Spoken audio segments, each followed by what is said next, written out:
Welcome to In Focus with Ejaz Haider. Our top story tonight is about the situation in Afghanistan. Speaking at a webinar last week, which was arranged by an Indian think tank, acting Foreign Minister of Afghanistan, Hanif Atmar, gave reasons for why a dialogue with the Taliban was important. Equally, he mentioned that the issue of prisoner release remains a sticking point.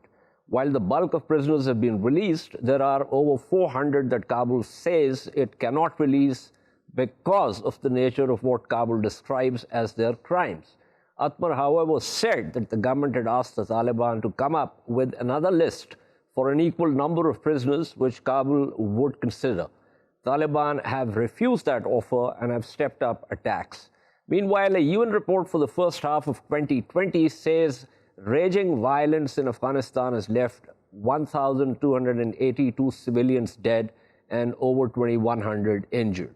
The mid-year report by the UN Assistance Mission in Afghanistan attributed 43% of the total casualties to the Taliban, while Afghan forces were responsible for 23% of the casualties. On the somewhat plus side, the report shows 13% reduction in the casualties compared to the same period last year. Let's get right to it. We are joined by David Sedney, a Deputy Assistant Secretary for Afghanistan and Pakistan in the Department of Defense, and now a Senior Associate at the Center for Strategic and International Studies. We also have with us Pardes, a Kabul-based Afghan journalist covering Afghanistan's war and politics. Sedney, let me begin with you. So as far as the dialogue framework is concerned, as I mentioned Hanif Atmar's address to the webinar, this was the Observer Research Foundation in Delhi where he was speaking. It was a keynote. So that framework is now something that has to be moved forward. It seems that now there are no two opinions on that. Do you think that sense is right? I think everyone says that, but since it hasn't happened, I think you have to reserve judgment as to whether everyone is as committed as their words sound. But yes, the rhetoric is there. Now, okay, I can see the skepticism in what you have said, and frankly, there are reasons for that. So give me the worst case scenario here. In the event that this does not work out, what do you think is likely to happen? Well, the worst case scenario, which people have been positing for the last 3.5 years, would be if President Trump pulled all the U.S. troops out immediately without having arrangements for any kind of talks or follow-on reduction in violence or anything like that. If that were to happen, there would be then no incentive for the Taliban to sit down and talk. They would ramp up their attacks, and we would, I think, go to a situation where much greater violence. So that's the worst case scenario. That actually has little to do with what happens in Afghanistan and a lot to do with what might happen inside President Trump's head. But that's the worst case scenario. In terms of what the Afghan government can do, what the Taliban can do, what regional actors can do, would be, for me, the worst case and probably a likely case is that things continue to drag on and either or all sides get tired of saying that they're going to go forward for peace, and they actually start to really ramp up violence. As you said, the Taliban have ramped up attacks. They have been on a much stronger, much higher level of attacks, really since the agreement was announced back in February. But the Taliban could do a lot more if they wanted to. Similarly, the Afghan forces could be much more aggressive than they have been. And if that were to happen, then it would be very hard to get back to where we are now. So I think moving towards talks in a fairly short period of time is really important. Otherwise, the chances of having those talks goes down with every day. I don't think that President Trump is also, all things considered, is unlikely to withdraw U.S. troops without some degree of, progress in the Intra-Afghan talks, which of course is something that hasn't happened as yet. But give me your assessment of course, we are jumping ahead of the curve here, but just to get a measure of what's likely to happen in the event that President Trump loses the presidential elections and Biden becomes the president.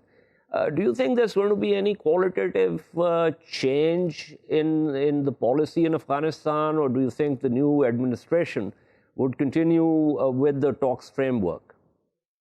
Well, just on your first point, I don't think President Trump really cares about the intra-Afghan talks or about Afghanistan. He cares only about getting reelected, and if he thinks it will help him to get reelected to pull the troops out, he will, regardless of the status of the intra-Afghan talks. But then the question of what happens after that, former Vice President Biden has made very clear that he also wants to withdraw troops. So I would expect the basic structure that we have in place now to stay the same.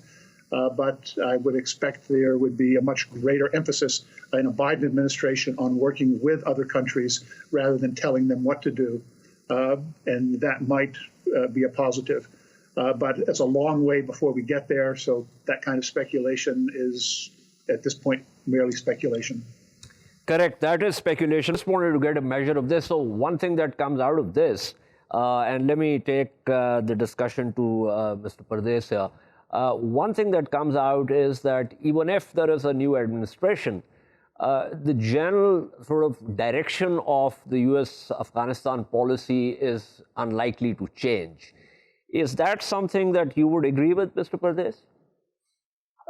Thank you very much for having me. Yes, I agree with Mr. Sedney. I mean, whatever happened in the United States, if President Donald Trump won the election, if we lost the election, but as Sedney mentioned, Joe Biden also clear about the withdrawing of foreign troops, specifically U.S. troops from Afghanistan.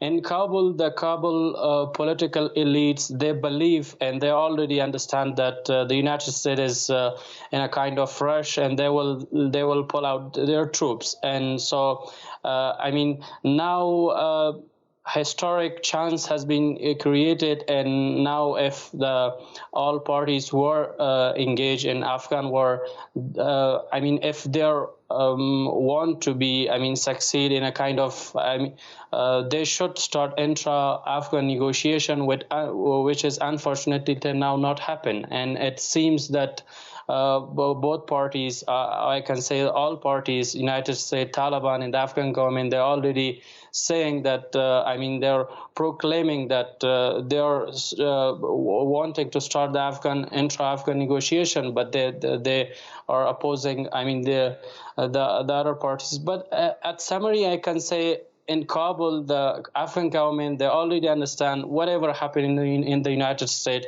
the U.S. troops will leave Afghanistan and they will deal with upcoming situation in Afghanistan. That's interesting because let me remind you of a statement by President Ashraf Ghani. This was last year, where he talked about the fact that if the U.S. Were to pull out entirely, and if the U.S. funding for the Afghan National Security Forces were to dry out, the Afghan National Security Forces would not be able to withstand that, for more than 6 months or so. I mean, more or less, those were his words. So in the event that the U.S. pulls out, in the event that talks do not move forward, which is the kind of, worst-case scenario that I was talking about with Sedney, how well do you think the Afghan National Security Forces would fare against the Taliban onslaught, and for how long? You mentioned about President Ashraf Ghani interviews. Yeah, true. I mean, honestly speaking, the United States is the biggest supporter of, I mean, now financing Afghan forces, and they are backing Afghan forces, and also the big portion of Afghan government. But I mean, for the time being, according to, as I have information, the United States and the Afghan government, they are trying to push or start the intra-Afghan negotiation, because in that case, if God forbid the intra-Afghan negotiation didn't start, and the worst case would be that the United States, the U.S. troops will leave Afghanistan, and that will raise a very burning question about the United States mission that they already when they come to Afghanistan, they were saying that they will defeat or they will eliminate terrorism and they will kind of strengthen democracy in Afghanistan. But after almost 2 decades, if in this case the U.S. troops withdraw from Afghanistan and they leave Afghanistan in a situation, so it will kind of raise a burning question about the reality of the United States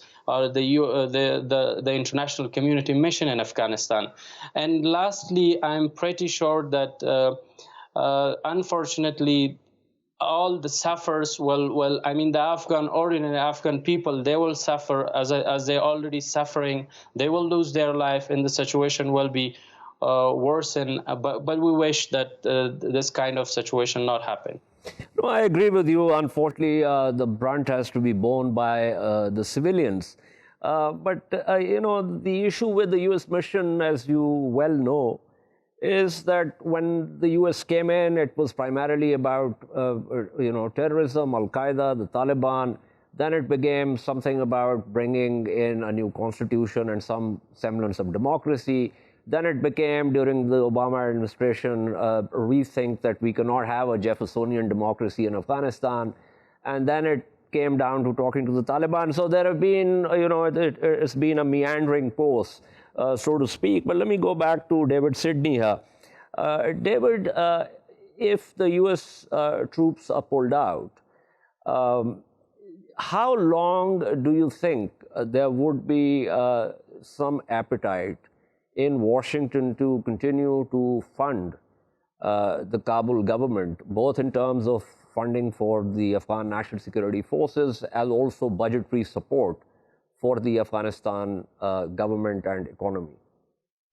Well, those are two separate questions. In terms of funding the Afghan security forces, that's something that right now is done almost entirely by the United States in terms of outside funding. Other nations contribute some, but very little actually. In terms of overall funding for governmental activities, refugee resettlement, and the other kinds of activities that go on the economic side, that funding is much more broadly based. There's going to be a conference in Geneva later this fall where there'll be international pledges and re-examination of new pledges, re-examination of old pledges.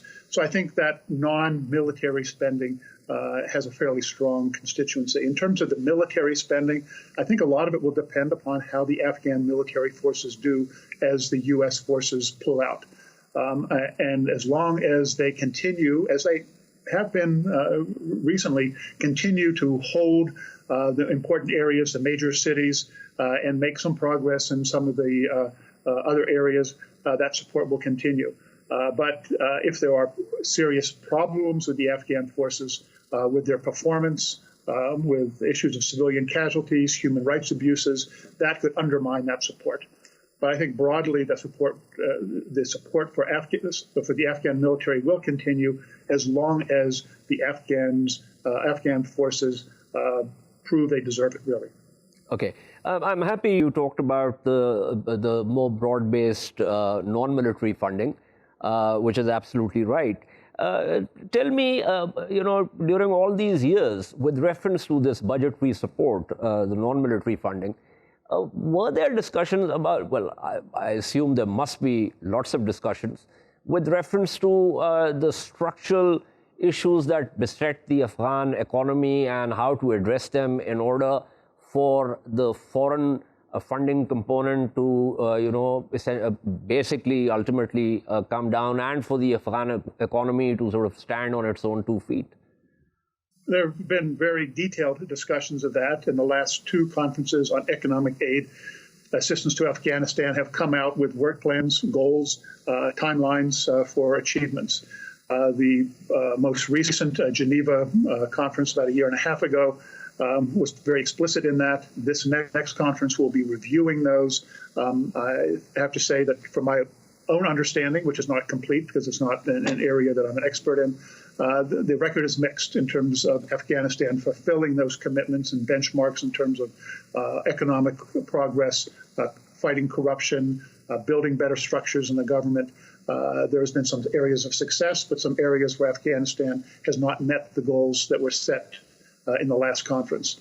So there will be, I think, some very difficult discussions with donors about that as they look at continuing funding, particularly in areas where past promises have not been met. Absolutely. Thank you so much. That was David speaking with us. Before I wrap up the segment, let me go back to Mr. Pardes here. Mr. Pardes, I will sense that howsoever unwanted it might be for the Kabul government to release the remaining Taliban prisoners. As I mentioned, Hanif Atma said that they've been involved in crimes of the nature that it's difficult for the Kabul government to release them. So it might be unwanted, but do you think that in the larger interest of moving the dialogue process forward, perhaps the Kabul government should,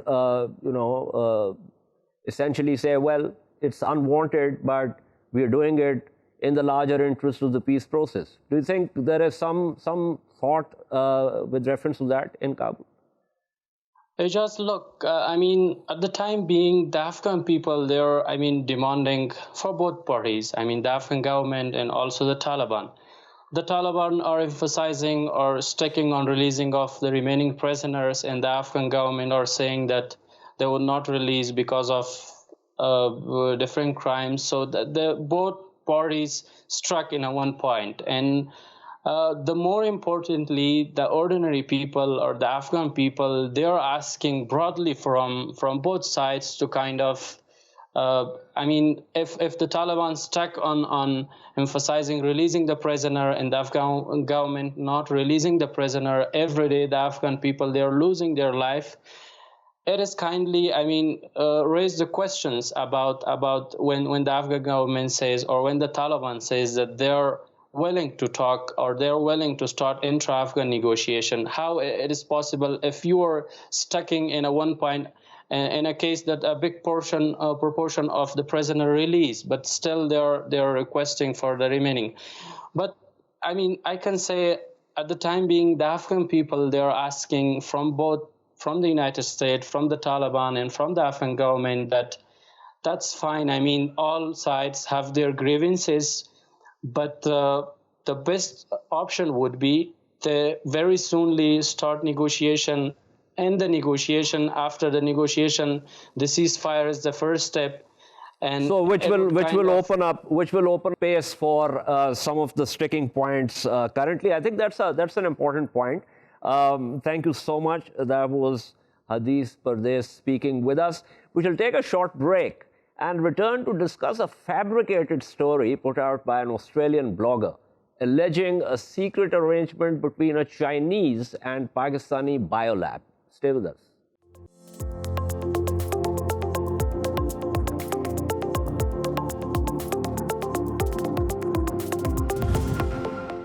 Welcome back to In Focus. Our second story tonight is about an unsubstantiated piece in an Australian blog about collaboration between a Chinese and a Pakistani lab. The blog by Anthony Clan claims that a Pakistani laboratory is collaborating with China's Wuhan Institute of Virology to develop weapons-grade anthrax. The report, which was predictably picked up by an Indian television channel, WION, and also published by other sections of the Indian media, has been rejected by Pakistan's Ministry of Foreign Affairs as politically motivated, fake, and fabricated. We'll go into other details during our discussion, so let's dive right into it. I must also say that we approached Anthony Clan, the writer of the report, the blogger. We connected with him also, and then the connection suddenly dropped, and we've not been able to connect with him so far. If he comes online again during this segment, we will, of course, speak with him. But for now, we have with us Dr. Naeem, former Director of Arms Control and Disarmament Agency at the Strategic Plans Division, and Victor Gao, a Chinese international relations expert, who's a director of the China National Association of International Studies, and also an executive director of Beijing Private Equity Association. So let's get into this, but before I do that, let's be very clear about a couple of things. So the Biological and Toxins Weapons Convention, which was signed on 10th April 1972 and which entered into force on 26 March 1975, has a very clear article, Article 10. And I will read from the article. The states parties to this convention undertake to facilitate and have the right to participate in the fullest possible exchange of equipment, materials, and scientific and technological information for the use of bacteriological agents and toxins for peaceful purposes. Parties to the convention in a position to do so shall also cooperate in contributing individually or together with other states or international organizations to the further development and application of scientific discoveries in the field of bacteriology for prevention of disease or for other peaceful purposes. And the second clause of Article 10 says, this convention shall be implemented in a manner designed to avoid hampering the economic or technological development of states parties to the convention or international cooperation in the field of peaceful bacteriological activities, including the international exchange of bacteriological and toxins and equipment for the processing, use, or production of bacteriological agents and toxins for peaceful purposes in accordance with the provisions of the convention.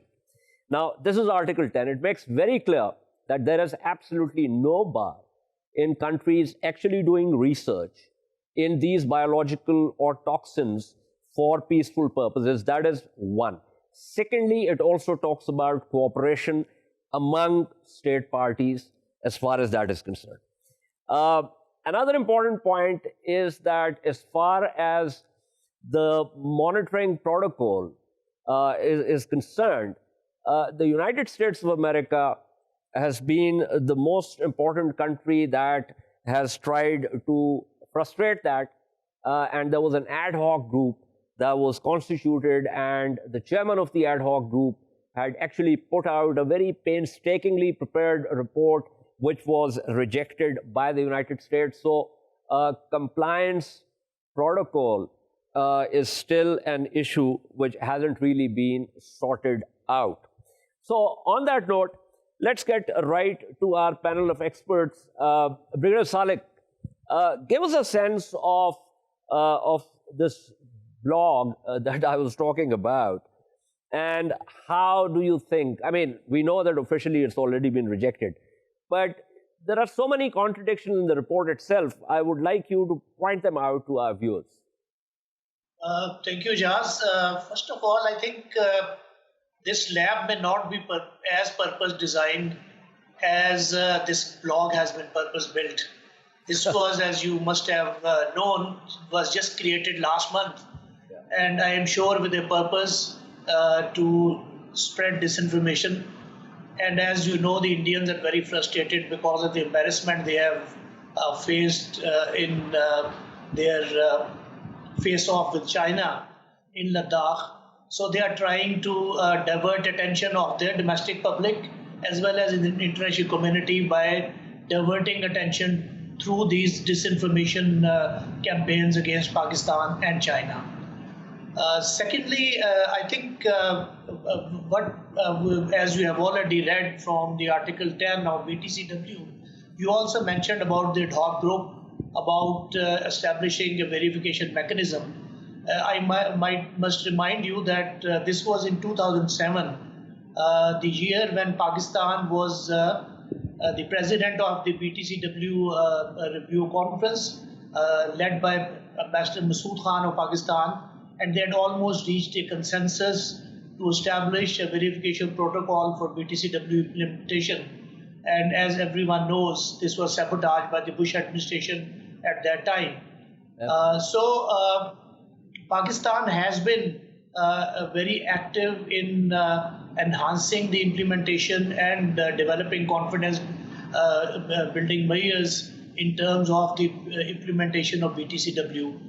And as part of that confidence building measures process, there's an international support unit under UN, and Pakistan has reported the existence of this lab to them and have been informing all of the state parties as per the confidence building measures protocol about the activities of this lab.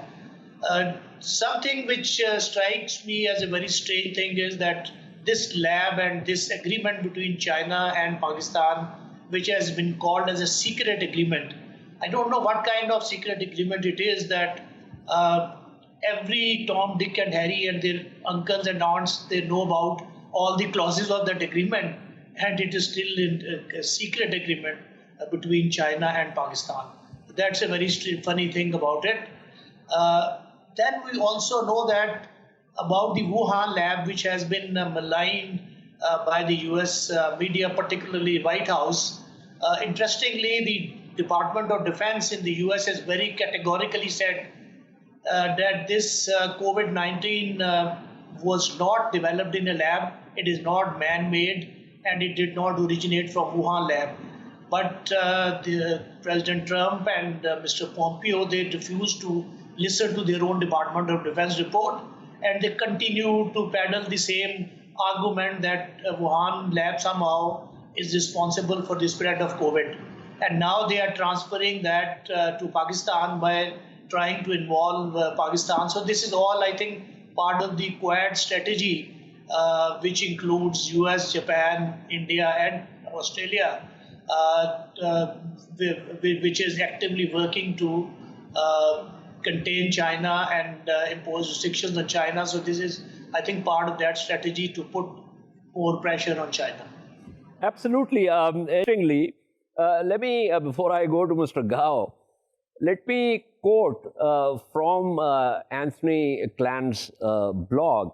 He says, according to highly credible intelligence sources, and then he says, intelligence sources, including from the Indian subcontinent, have told the Klaxon, which is his blog, they have serious concerns about the secret project. It's very interesting that the intelligence agencies from the subcontinent contacted Mr. Clan. Mr. Clan wrote this blog, and then he was invited as a guest on Indian TV channels in order for him to explain what this was all about. So it becomes more and more interesting.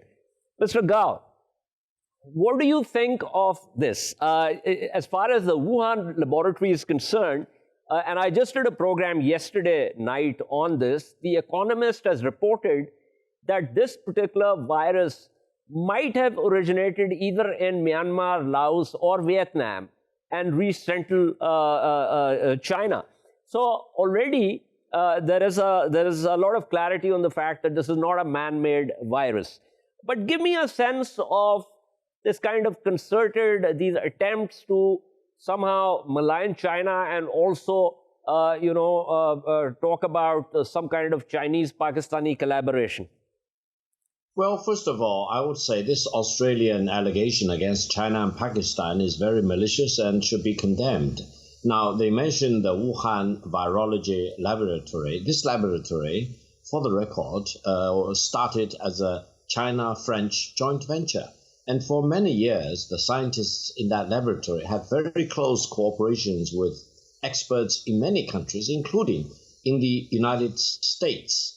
And this is for the record. The scientists in China and many other countries conducted joint researches into many different projects. But for Australia, earlier this year, to demand that China investigate the origin of the COVID-19 virus, as if, for example, China had a say or had a hand in the origin of this virus and China should be blamed for this pandemic, that's wrong, that's to be condemned, that's to be deplored.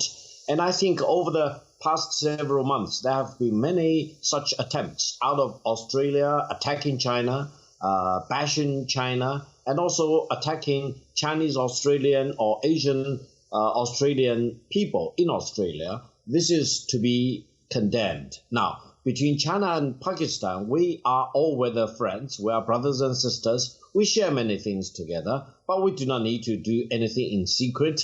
Whatever we do is for peace and development and for the defense of both China and Pakistan. And this is for the record.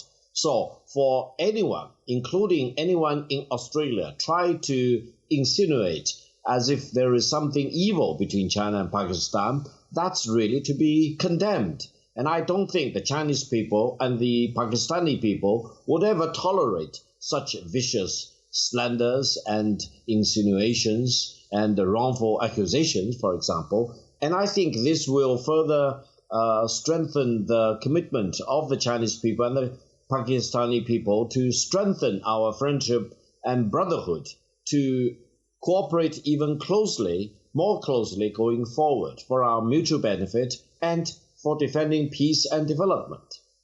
Absolutely. Before I back to Brigadier Salik, for our viewers, I have in front of me a document from the WHO, and this is from 2017. There was an attempt by the World Health Organization to bring together experts and in the field from at least 20 countries, which were representing 53 institutions, and they were brought together. And the idea was, and I can read out from this, that the biological safety level 4 laboratories, which is the highest safety level, represent the highest level of biological containment, offering unparalleled protection for the user, sample, and environment. So WHO brought together experts, as I said, from more than 20 countries and representing 53 institutions. WHO held the inaugural consultative meeting on high/maximum containment laboratories networking. So once again, the most important thing is that there has been this attempt for a very long time for state parties to the convention to share their research. And as Mr. Gao said about the Wuhan laboratory, that there was a lot of consultation with the French experts there.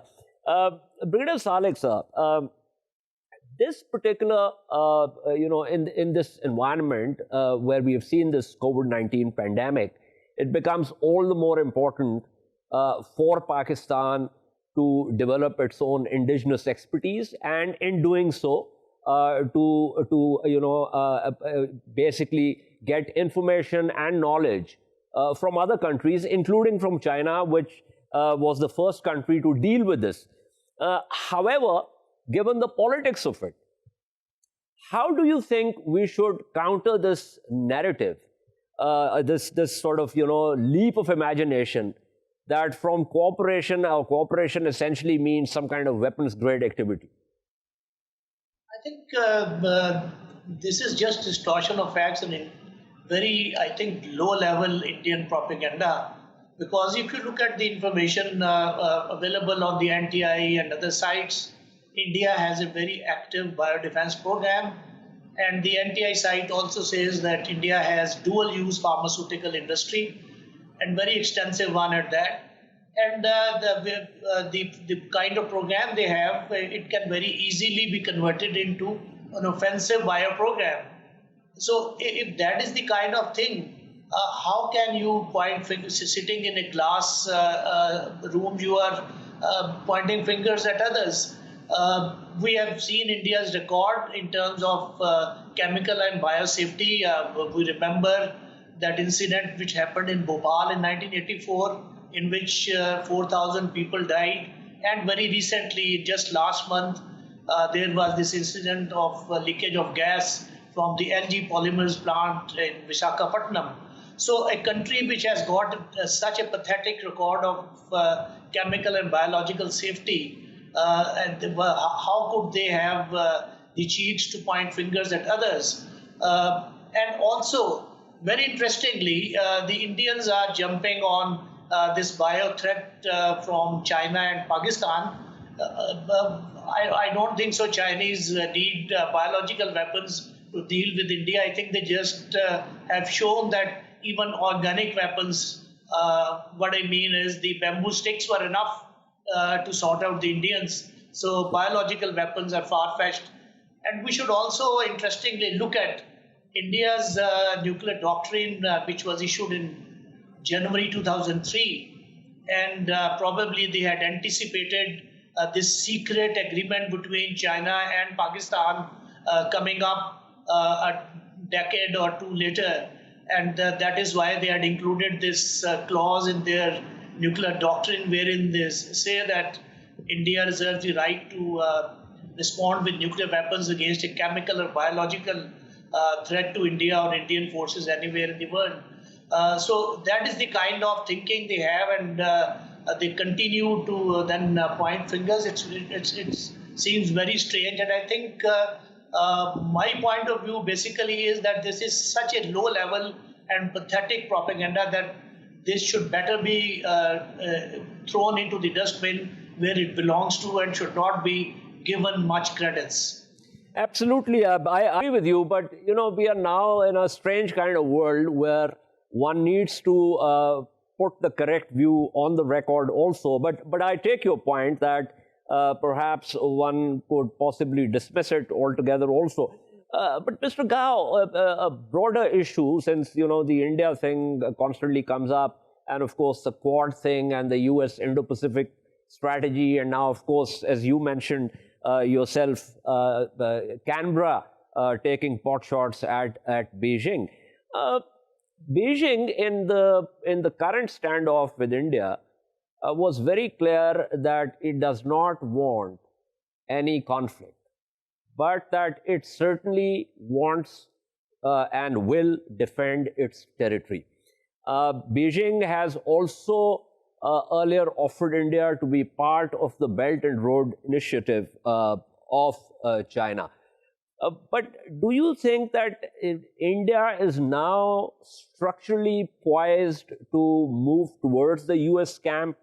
Or do you think that Beijing could convince New Delhi to be part of a cooperative framework in Asia, which is now being described as, this century is being described as the Asian century? What are your thoughts on that?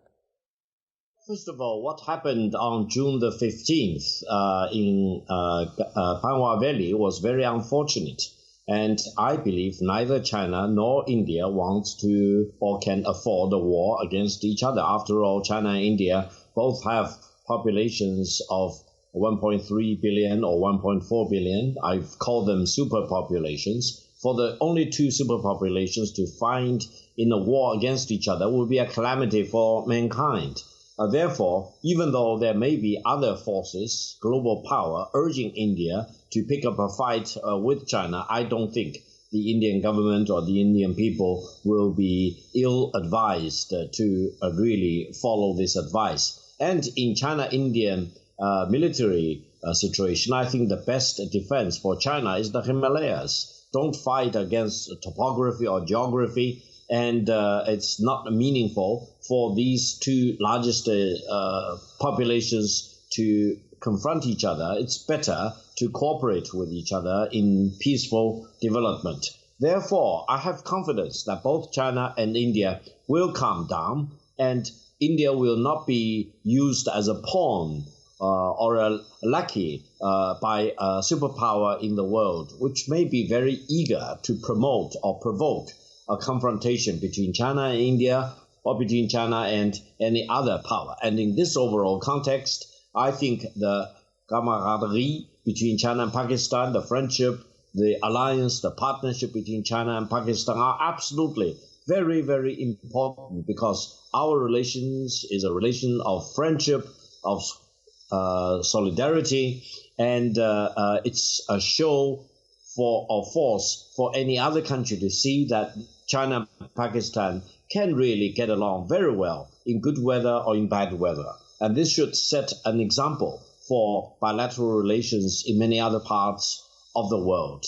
And I think the United States is really very, very eager to find one way or another to put down China's economic development. But I don't think they will succeed in this attempt, because eventually China will outgrow the United States in about 10 years' time, and nothing in the world can stop China's steady economic growth. And China is not an enemy of the United States, even though Washington is staffed with lots of people who may want to see China as an enemy, but the reality is just the opposite. China can get along with the United States in peaceful time and coexistence, rather than in confrontation or getting to each other's jugular. I appreciate your very equitable comments, Mr. Gao, but the ground reality seems to suggest one, almost all analyses coming out of Washington talk about China as an emerging power and therefore China's power projection, China's own Monroe Doctrine in the South China Sea. Within India, lots of analysts, especially since the events of June, have been talking about and urging the government to get even more close to the United States. So it seems to me that a certain kind of environment is getting developed, which even if China does not want to get into a confrontation, might unfortunately get pulled into one. Well, first of all, that would be very unfortunate. Secondly, I think the Chinese government and the Chinese people have enough wisdom and courage and vision to stand very, very firm on matters of principles, matters involving China's sovereignty and territorial integrity, but also enough wisdom not to fall into a trap or fall into a game plan set up by another country.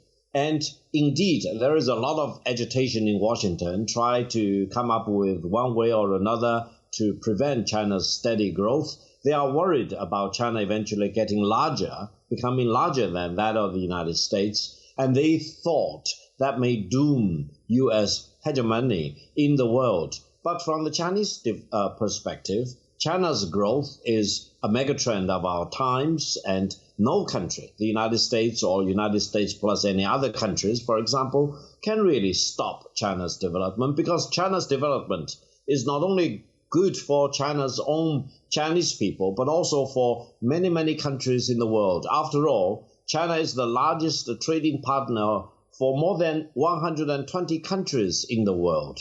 And China, on any given year, will account for about 1/3 of the additional global GDP. So with China continuing development, it's actually a good thing. It's a benefit for mankind as a whole. So China needs to keep a cool mind and try to use diplomacy, dialogue, and negotiations to convince people in Washington that China's growth and economic might is not a doom for the U.S. itself. Absolutely. The worst enemy of the United States is actually the United States itself. It needs to do the right thing rather than do the wrong thing in the world. Absolutely. I hope this kind of sense prevails.